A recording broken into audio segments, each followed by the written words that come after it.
I got a new job and it really sucked because I spent most of my days working, and when I didn't work I just sort of kept eating food, and I didn't even really sleep. I slept like 4 to 3 hours max every single night, and sometimes my boss would text me at 12 at midnight and ask me if I was coming into the office the next day, and when I told him no because I had a doctor's appointment, he got really mad at me.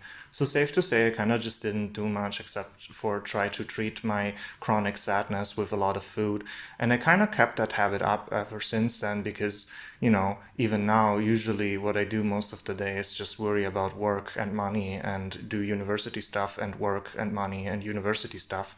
And so I kind of don't have a lot of joy in my day-to-day life except for food. I'm telling you this because I'm currently being evaluated in a court of law on whether or not I have gained weight.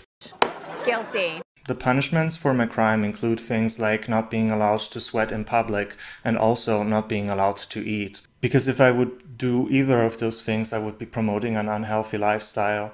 Because clearly the skinny mukbangers who eat 5,000 calories a meal and then immediately vomit it all up have a much healthier relationship with food than me. I get it, looking at fat people is really annoying, but have you ever considered that maybe fat people also are people? I think we live in a really interesting time where people usually cannot afford to join any trends or reward themselves outside of food, and therefore things like matcha and Dubai chocolate explode because people really do not have the time or energy or money to do anything else except for eat food. And I know it's terrible of me to ask people to be accepting of fat people because that's akin to like a moral thought crime, but I really think that there's an issue here. Whenever I tell people that most men, statistically speaking, sort of just look like me in the sense that they are fat and bald and just sort of flabby looking, everyone immediately gets mad at me as if I'm the cause of that problem, which of course I directly am. I am the one who goes into your room at night and plucks out all of your hair and puts it on your crotch. But outside of that, a lot of people,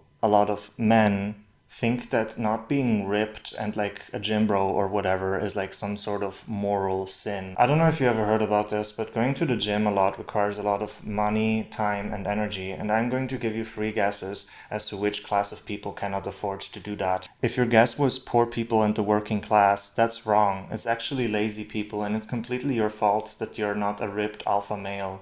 I think fit and muscular people in general invest a lot of effort and time into keeping their appearance as pristine as possible, which is commendable, but is also a huge sacrifice in the modern time that we live in. Hey, it's me editing here, and I completely forgot to mention that a lot of fat phobia also just comes from other fat people who hate themselves so much that they cannot fathom that other fat people don't want to join their circle hate of self-flagellation.